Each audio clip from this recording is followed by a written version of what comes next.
All right, we are recording for all our friends who cannot be here this evening. So what's really fun is, hoping that's not too loud. Is that loud for you guys? There's a guy out here destroying the world in someone's backyard with a large mowing device. So here we go. I will talk louder. It'll be awesome because you know what? When it comes to creativity, we do not let these little things get in our way. We don't say, oh, I can't be creative now. No, we tap into here. You know why? Because we're Let's Create Tuesday. We come from here, right? It's all about heart and soul and being on mission, purpose. All right, this will be fun. Let's do this. All right, so welcome to Let's Create Tuesday. We come here, we're people that have done a lot of stuff in the world. We've watched a lot of Netflix, we've eaten a lot of food, we've done a lot of awesome, fantastic things, and we realize we want a little bit more. And that little bit more is the creativity, and we don't have to do it 8 hours a day, but when we do it for a half hour a day, 20 minutes a day, an hour a day, we tap into a joy and fun and life, and we're getting more into that, and we're remembering more often, and we're sharing that. And it's just good. And so that's what we're doing here Tuesday, to come together and remind each other, remind ourselves that this is good for us, we like it, and our missions and dreams and goals are good. So today what we're going to talk about, which is fun, we're going to talk about not being an expert. Because I was working with a client the other day, and he was he's got a first draft of a book he wrote. And it's his life and where he came from and where he's at now. And we just went through the first chapter, heartfelt. He's had other people read it, moving and inspiring. And he was having challenges moving forward. And he goes finally at the end of the conversation, he goes something like, I don't know. You know, if it gets done and then people might want me to talk or do podcasts or whatever, and I'm not an expert. And what if I don't have the exact words to say? And I was like, oh, okay. So let's talk about that. So the real key is, I'm not an expert, right? I'm not certified in addiction, whatever. I'm not a therapist. I'm just a guy that has figured out how to step away from distractions and procrastinations, to tap into my creativity and really do what I want to do, but more importantly, do it from a heart place and a fun place and joy place. And I'm just a guy that figured out how to do that so I can actually do what I want to do and have my life better. And then I help other people do the same thing, but I'm not an expert. And so the more we had this conversation with him, and the conversation I'm having with all of you guys, is you don't need to be an expert. You honestly and authentically share your experience, what your adventure is, what you've learned. And if someone takes something away from it, fantastic. And if they don't, then they don't. But the pressure that he was putting on himself, and the pressure that I've seen other writers put on themselves, is all of a sudden when they go to say something spiritual or not spiritual, if they define themselves as an expert, then someone can come at them and go, well, what do you mean by that? What do you mean by that? No, you don't. I don't get that. And then that can feel horrendous and terrible. So even in, I wanted to make sure this is clear. Dr. Ron and Mary Haltnick's book, the people who did University of Santa Monica and Loyalty to the Soul, they got the disclaimer at the front of, you know, this book is just our experience, you know, take what you will from it. If it doesn't work for you, don't do it. This doesn't replace medical or professional help at all. And that's done obviously for legal reasons, but it's really done from a very freeing point that we can do for all of ourselves, right? So once we had this conversation, then he was able to be much freer and, you know, have his shoulders drop and relax and go, okay, he's not an expert. This is just my journey. This is what I've learned. This is how I've moved forward in my life. And, you know, if this connects and inspires and you feel to resonate with that, then by all means, you know, participate in the story. So the first part is not to be an expert. The second part of the conversation that helped to move forward more is he was like, well, what about the podcast? And what then he went into the whole, am I really worthy? Right. And am I worthy to stand up for this and say this and do that? And there's two steps that I see in this. The first part is the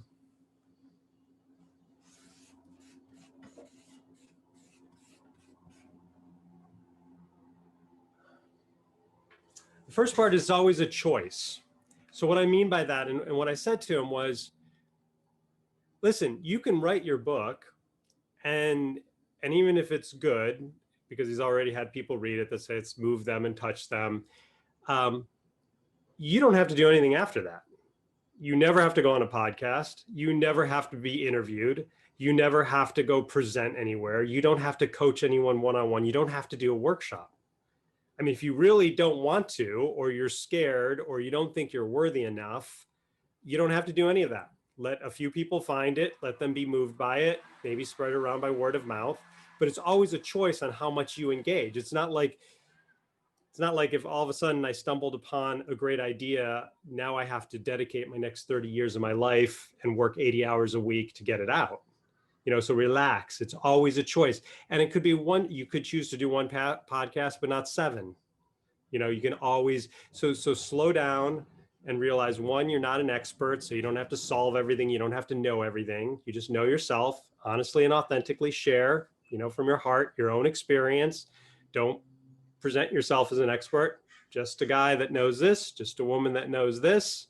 This is my experience. The next is choice, always a choice. And then the next part is the support and trust. So the support and trust part comes in of trusting that if I get asked for numerous podcasts or get requests for some interview thing and I choose to do it, then I'll either be supported or I can find support for it.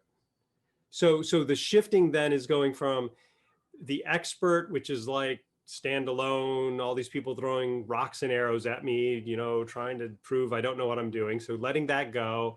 Then the next part is realizing it's always a choice. I can participate. I don't have to participate. It's always that. And then the next part is even more empowering, or can be, in the sense that I am supported either by the universe or I can be supported. I can call a friend. I can call for professional help. If I'm nervous about being on a podcast, I can Google something, what's the top 10 ways to prepare for a podcast, or how to create a presentation. So it's this letting go. The overall point of today is to let go that I don't have to do this by myself, and I really don't have to do anything. And that when I'm ready and how I choose to engage, I can participate. And so then through this conversation, then he was able to relax, and he's actually currently involved in like a 6-month class. So the idea is he wants to get the book done in 6 months, which will be the physical, getting the book done and the product done. But then also in the 6 months, he's working on the inner level through this class. So ideally, the plan would be by the time the book is done, then he feels more confident, successful, willing to own it, cognizant of sharing from a heart place, and that's good. So then those two can tie together, and then he can, as I say, stumble into awesomeness. Right? That's all I'm doing. That's all I recommend people consider. We're just stumbling into awesomeness, right? We don't have to be perfect about it. We just take the next step. We realize it was a misstep, and that's okay. And then we learn from that, and then we do the next thing. And the important thing is, if you're not making mistakes, if I'm not making mistakes, I'm not trying anything new, right? So I remind that all the time. Every time I go to do something new, it is inevitable that 10 minutes later, I'm like, oh man, I could have done it that way. Oh, that would have been so much better. Oh, I would have saved myself an hour. Oh, I didn't need to say it that way. I'm like, literally, and I have to remind myself, you're trying something new, right? Nobody makes a mistake watching Netflix. You just don't. I mean, maybe you watch a bad show, maybe that's a mistake, but you know what I'm talking about. You just don't do that. So every time, and then ideally, you know how it goes, right? We make mistakes and then we hit a plateau. We make mistakes and learn, hit a plateau, make a mistake, plateau, learn. So it's a whole way of awesome, life. And the thing is, the shifting. How are we doing on time? Good. So the thing is, when we're making the mistakes and growing, at some point we stop calling it mistakes. That's the real neat part. Like only people that are not used to growing, they call them mistakes. Once we get in the pattern of doing it over and over again, then it's just like, oh, that's just growing. Oh, that's just learning. And we don't even call it a mistake. Because it becomes so second nature, right? It becomes, if you play one basketball game and you lose, then you're like, oh, I lost.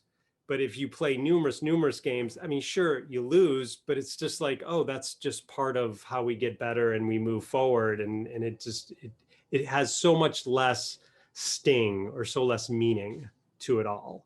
And then then we can actually it can actually feel uncomfortable if we do it long enough. It can feel uncomfortable being on the plateau because nothing's happening, right? And that's what's really neat. The more I surround myself around creative people, they are uncomfortable with things just being status quo when they're not creating, because there's no life, or no life is strong. There's less life, there's less juice, there's less energy, there's less expansion because there isn't, right? We've hit a plateau. So that's why Oprah Winfrey starts a whole network, right? After doing her show for, I don't know, a decade, 15 years or whatever, she like nailed that, right? And then, oh, let's just do a network, right? Which is crazy if you think about it, right? And that's with actors becoming directors and writers becoming this, and everybody, doing that, is because literally it's like, okay, what's next, right? I want this because that's where life is, right? And so that's part of what Let's Create Tuesday is about, is doing this, right? And we get together and we connect and we stumble along and we expand, and then we just get used to this feels good, and we're redefining what feels good is. There's so many people that in the past, and we may still do this, and you can check in with yourself, like, I'm going to treat myself this weekend. Whenever you hear somebody say, I'm going to treat, oh, I've had a big, long, hard week this week, I'm going to treat myself this weekend, which often means go out for margaritas, right? Or I'm going to sleep in, or I'm going to eat ice cream and watch a movie, or we're going to get a pizza. Oh, I'm going to treat myself, right? And if you think about it, all of those treating oneself is like a mini death, which is not bad. That's not bad. Like, hear me, but it literally is the opposite of so now the more creative people you're with and on this journey, I'm going to treat myself. I'm going to go to this retreat. I'm going to treat myself. I'm doing this drumming circle. I'm going to treat myself. There's this person speaking. I'm going to go see. I'm going to treat myself. We're going to this play. I'm going to treat myself. So it's a whole different type of thing. Instead of running and hiding and overwhelming my senses to forget that I'm not happy with my life, and it's more of, oh, I'm going to treat myself and expand, right? I'm going to learn something new. I'm going to see something new. I'm going to participate in something new, and that's the difference of, in trading your addictions for creativity. That's the difference of like a negative addiction as opposed to creativity.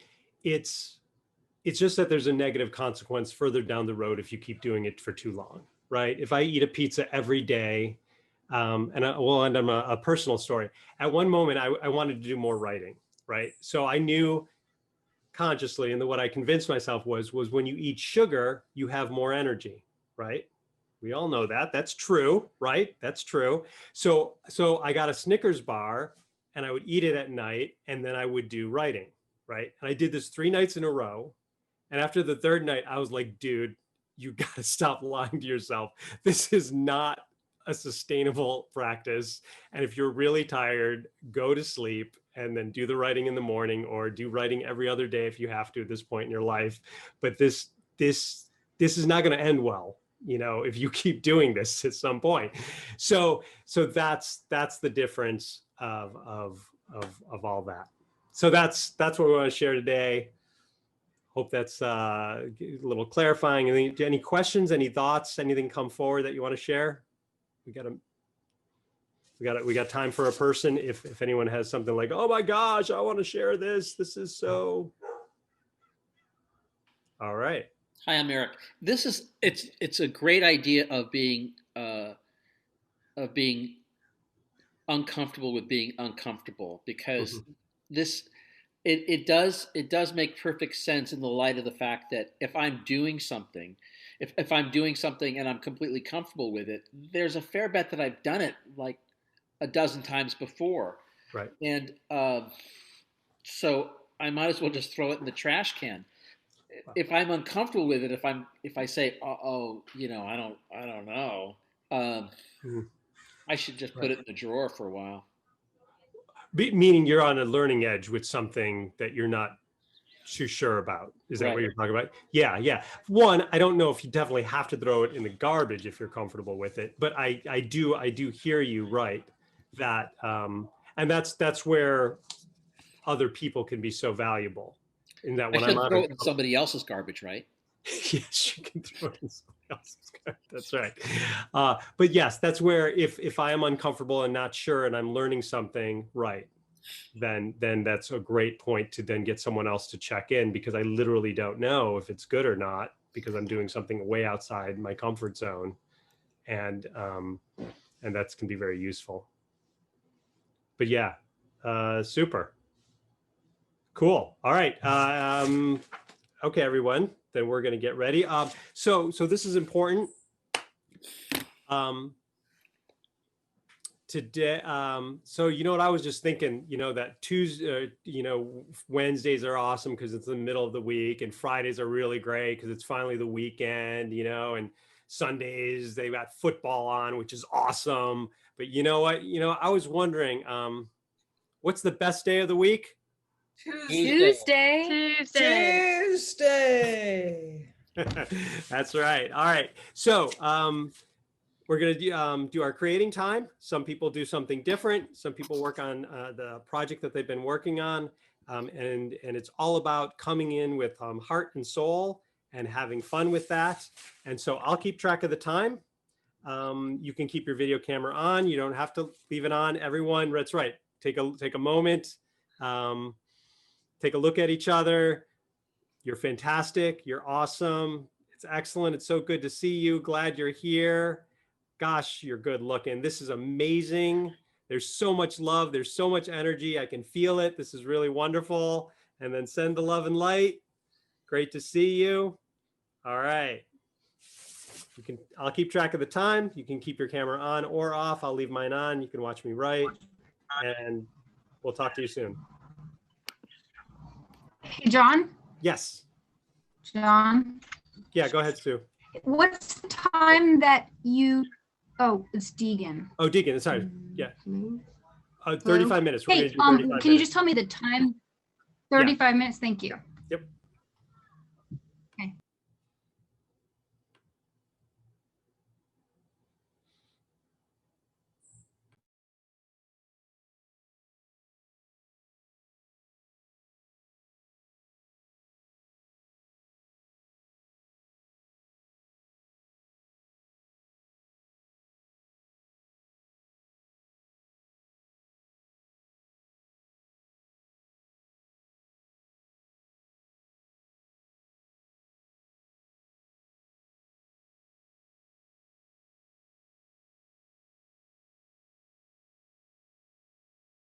Martha, welcome back, Prairie.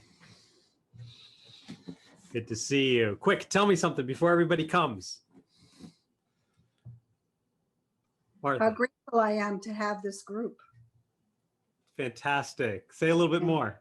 And how grateful I am that you presented this today, because it really is, moving through each one of the challenges. Nice. Excellent. Yep. So glad. Maybe I heard you thinking. Yeah. So Mental telepathy, right? that's right. Welcome back, everybody. Good to see you. All right. Super. Well, before I open it up, and I hope you're going to share, I just want to share something very briefly. I started working on a little part of the story, and some of it was a little bit of a should, some of it was a little bit of interest, and man, nothing was happening. I was just not into it at all. And it sort of, I mean, and then after about 7 minutes or something, I finally said, and I opened up another part of the story and I started reading it and I started doing some more writing. So I just want to share that with you, because sometimes people think I know what I'm doing. Just flexibility. We're all jimming and jiving, right? And so sometimes it's good to hear. All right. So who would like to share something? Tell something, share something, ask something. Okay. Excellent. Martha, go ahead. I'll just start the ball rolling. Yeah. So I was sharing with the group that what you wrote today was so, it touched me, because I've been wanting to bring together a Zoom group together, bring a group Zoom together to talk about gratitude in these times of chaos. Mm-hmm. And I chickened out 2 weeks ago. I said, nah, I can't do it. I don't know how. I don't really understand it. Blah, blah, blah, blah, blah, blah, blah. And then today, 2 days ago, I decided, you know what? Just do it. 2 people show up. Wonderful. Right. And so what you described today was just right on and made me feel like, yeah, why not? I'm not an expert. We're just going to get together. We're going to talk about it, get ideas, and just raise the consciousness that gratitude can still help us get through these moments where we're in just such chaos. Definitely. So thank you. Yes, you're welcome. You're welcome. And one thing I didn't say, which was you are an expert in your own life. I'm an expert of my own life, right? So when I share honestly and authentically, then that's where the power and the opportunity to really help other people. Just when I continue to bring it back, right? I don't talk about everybody. I keep bringing back to myself and how you experience gratitude, how it's just helped you at certain times. Then that can help. Beautiful. Yeah, and Eric and Prairie were so sweet in giving me ideas. So thank you. All right, nice work, Martha. Thanks for sharing. All right, who else would like to go? You can raise your hand digitally. Go ahead, Eric. Bouncing off Martha's about the position of gratitude versus creativity, are they mutually exclusive? Do you absolutely need to be in gratitude? What's the opposite of being in gratitude? Is being wanting for something, and so that really the concept of gratitude and creativity is really interesting. Whether those are mutually exclusive or you really need one to have the other. They are mutually exclusive. I'm going to ask Martha to leave now. No, I don't know if I don't think they're mutually exclusive. I don't know exactly how they're linked, but for me, gratitude is similar in the way that it raises my vibration, in the sense when I'm grateful for something and see something and appreciate it, that I feel better, I connect with, whatever that energy is. And then creativity does that too, in a different type of way. Like I know, like looking at a beautiful sunset, or, running around with my dog is another way of, connecting with that heartfelt space. And So I don't know, does that help at all, or does that, or is it It just does. yeah, okay. It does. And coming up with the idea of concept of gratitude make one comfortable, and can that be an impedance to the creative process? Right. I'm not sure exactly. I heard you. You broke up a little bit, but the gratitude can, right, put me in a better frame to move into creativity. Is that what I you're was saying? Yeah. No, I was saying, does the gratitude creates comfort, and Yes. that an impedance? Creates good things to move into creativity, or are you saying, yeah, yeah, It does being does gratitude give me comfort, and does comfort it is an impediment to me doing the creative process, being really open, and because I'm not safe if I'm doing that, right? you're saying impediment, but like gratitude slows you down. It stops you from being creative. Is that what you're saying? Or is I'm that, saying that it might make me comfortable, which would do the gratitude of the fact everything's okay, and oh, yeah, let me slow you down there. Yeah. I, I'm always comfortable when I write. I mean, it's not like I'm, when I get up in the morning and it's quiet, I'm very comfortable. And then I see that as a great launching off place to be creative. And the exact opposite is if I'm totally stressed out and distracted or really upset, I am in no place to sit down and write on a story. yeah. So yeah, if gratitude, music, whatever, go ahead, Diane. You want to add? I'm thinking that gratitude spurs creativity because Okay. it's like, oh, thank God that, I have this creative passion within me. And that I think being grateful for the opportunity to Mm, release my creative energy into something concrete or tangible, mhm. to uh, grateful for the creativity that allows me to do these things. I Yeah. don't see it as it's a comfort zone because it's kind of like an energy, but Mm, this is a creative energy. It enhances energy for me rather than depleting it or right. diverting it. Right. Yeah. I'm with you. And yeah, and grateful for the creative energy. Just so for me, it's to have more fun. I Mhm. mean, I usually have fun when I'm creative. So that's a whole, it's sort of like playing basketball in a way, in totally different, but in the way that when I'm actually moving and playing, it's more than just playing basketball. I'm having fun. There's like this whole community type thing. And when I'm being creative, I feel that too. From a women's perspective, not knowing how to do Oh, whatever basketball thing and the sports things you talk about, yeah. from a Sorry. creative, I don't know how many women love to dance, but Yes. I love to dance. Excellent. And that always spurs my creativity and my confidence, is because I could feel the energy kind of Wow. moving through me and beyond. Yes. Thank you. I appreciate that. Yes. Yes. I did read an article about that I'm not supposed to use so many sports analogies. I did. Well, now you can take it from a women's perspective. We love That's to dance. right. That's right. I was reading, I was actually attending a Zoom led by a woman, and she was doing sewing analogies. And I was like, it was awesome because I'm like, I so don't know sewing. Like, I mean, I'm Exactly. sure many of the women didn't either, but I was like, okay, I get it. So dancing. Thank you, Diane. Yeah. All right. Somebody else. Something good to share, something interesting, question. Go ahead, Susanna. Unmute, mute. Oh, okay. It said mute, so I hit it again.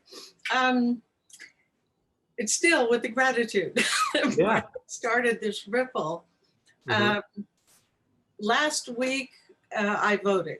And prior to that, for quite a while now, I have struggled with many mixed feelings about what's going on politically and voting and all that. So I actually got the stuff and it only took me a few days to then I'm voting. Mm-hmm.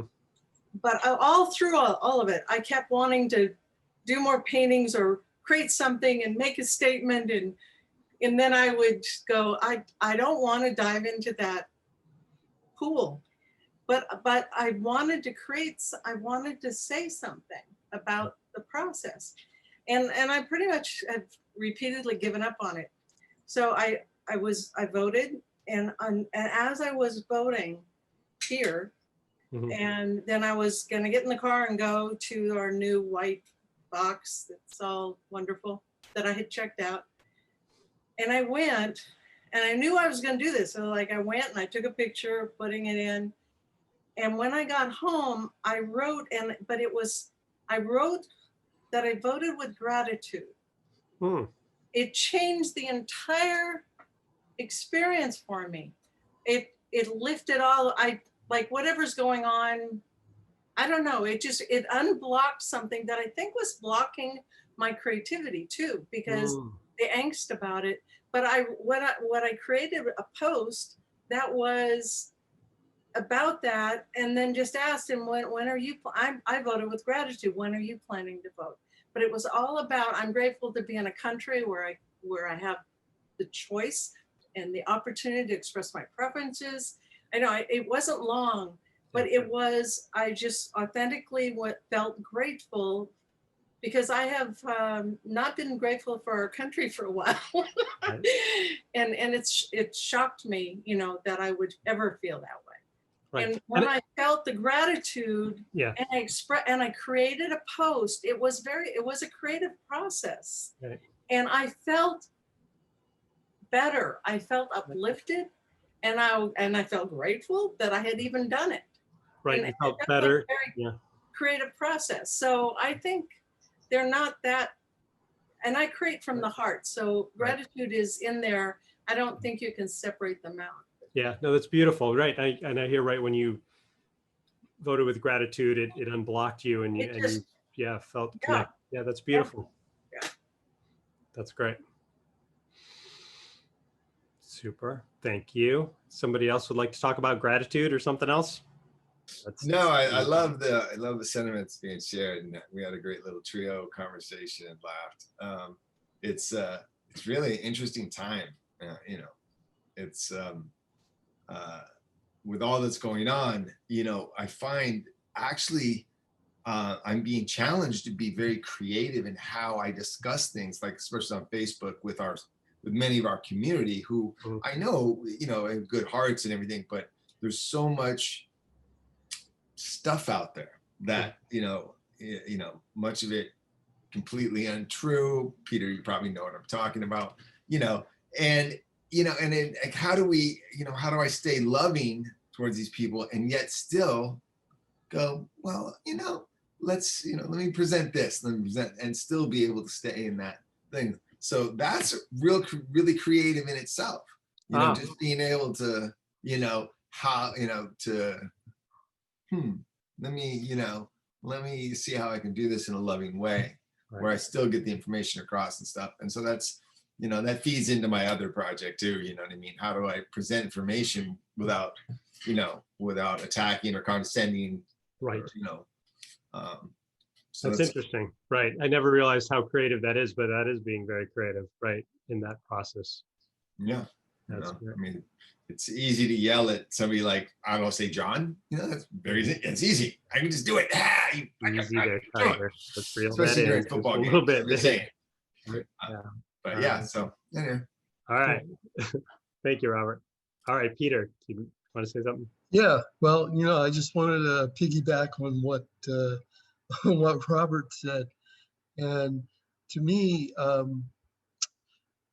some people, with the politics, it's like it feels like some people are like living in a different reality. And so Sure. Let's just bring it on back to the creativity or whatever. I mean, I would imagine most of us are leaning in the direction. I was getting to that. Oh, okay, go ahead. I was going to say that I'm looking at it like a story, like they're living in a different story. And so I can respect that. And yet, it's not my story. Right. So That's how I deal with it. Right. That's interesting. All right. All right, Susanna. Back to the create. We had a really lovely threesome where Peter started off with talking about working first thing in the morning in the quiet, which just triggered. It set us off thinking about it because I've thought about it, but I tend to need to handle things and have them off my mind so I can clear the path, and maybe that's okay. And I've tried it before, and like I have to go check, you know, like, so because tonight all that's done, you know, that was all done, and I actually wasn't in the mood or anything, and I wasn't going to do it, and I showed up. My conclusion is that I don't think it matters when I show up, but I showed up, and I was surprised because I didn't know. It's like I was quiet enough because I had nothing on my mind. I wasn't expecting to do anything. Right. And in that quiet, the story was just right there. And I have all these notes, and I have a sketch, and I have haikus, and I had fun. Nice. But I had to be in that place where everything was handled. Right. Nothing. And you showed up. And I showed up. Right. I just I want to thank you because even if I don't do it, you know, 4 days and like it's Tuesday, I've got to show up because I agreed with myself I would. That's right. And I show up, and there it is. Can I ask you a quick question? So how long did it actually take you to go from not really wanting to do it to having fun? Not long, because I sat down, I called on the light. I thought, okay, now I'll do something inside. But there was a scene that had been trying to come. There was since yesterday. And cool. I thought, okay, also, and I started. Right. So it was less than a minute, probably. That's great. And I started, and it was like, just keep going. Just keep going. So just showing up and being quiet. Yeah. And being open. I had no expectation, no shoulds. Right. That's great. That's a great thing for you and for all of us to continue to remind ourselves, right? I just showed up. Yeah. How many times have we necessarily not jazzed about showing up, or either here or anywhere, and then just showing up and creating the space and starting? For me, it's always about starting. Yeah. Yeah. Nice. Excellent. Thanks for sharing. Cool. Anyone else want to wrap this out with us? Something good, something interesting, question, challenge. Excellent. Good. All right, well then I'll just wrap it out with us saying, so the real, one of the big keys is for, and to wrap up the beginning theme with the ending theme is really just connecting with ourselves, right? Being honest and authentic, and whether that's taking into a creative session or even taking the next step of sharing what we have with someone else. It's coming from our place, and knowing that within our world we are an expert. We don't have to be an expert out there to share and make an impact. All right, good seeing everyone. Have a great week, and we'll see you next Tuesday. Bye. Tuesday. Thank you. Tuesday. Thank you. Tuesday. Bye.